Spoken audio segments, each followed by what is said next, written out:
Hi guys! So for today, mga yugmig tabang guys. So ako na lang tagulugin para makasabot tanan. So manghingi kong tulong guys for page, impersonator page. Ayan, so last week nagkasakit ako, halos 1 week ako may sakit. So nakita niyo naman sa akin yung boses ko. Tapos basta yung mata ko, yan, medyo pungay-pungayin pa. Yan. So, nagkasakit ako. Ngayon ako medyo umayos-ayos, kaya wala akong vlog. Pero baka bukas, mag-start na ulit ako mag-vlog. Pero ngayon guys, please help me. Kasi po, not good na po yung mga nagnanakaw ng picture ko. Ayan, so, special video lang to na manghingi ko ng help kasi wala naman ibang makatulong sa akin. Ilang beses ko na talaga ni-report. Hindi naman mabura yung mga page.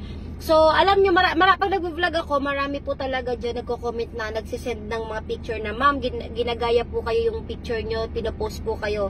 So, not good kasi yung caption kasi, yan, kung makita nyo, yan, madami. Ayan. So, naglagay sila dyan 33 years old or may magkagusto pa ba sa akin? Meron naman. Single mother from Manila, single mother teacher from Manila, mga ganyan. So, hindi na siya maganda kasi may mga kamag-anak ko na nakakakita, na sinasabi, ba't ako daw naghanap ng asawa? So, ganon.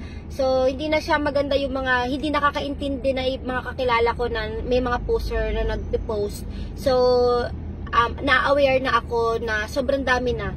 At dati, isang picture lang, isang picture, tapos pinapost lang sa ibang groups. Pero ngayon, meron na po talaga ngayong sariling page yung poster na halos lahat picture ko.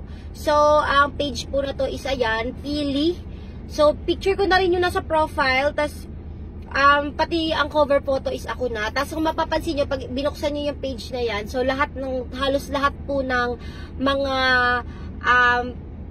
post is mukha ko na naghahanap ako ng asawa. So please help me guys.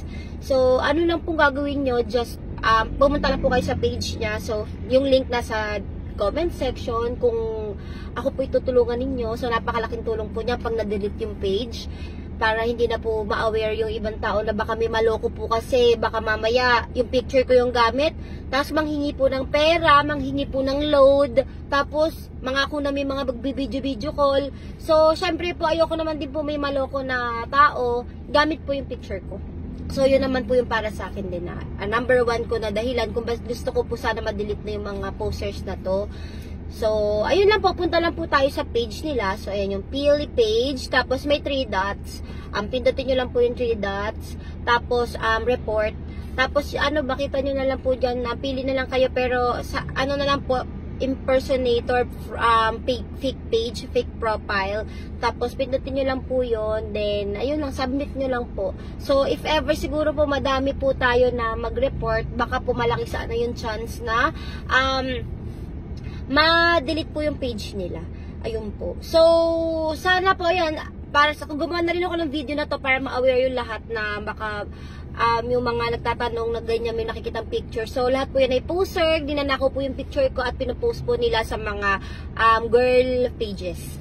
So, yun lang guys, sa mga tutulong po at sa mga magtutulong po sa akin na mag-report. So, advance thank you so much po at malaking tulong po yan pagka nabura po yung page nila. So, mag-vlog po ako tomorrow. So, hintayin nyo po dahil medyo okay na po ako galing sa pagkakasakit ko. At, thank you and have a nice day sa lahat po.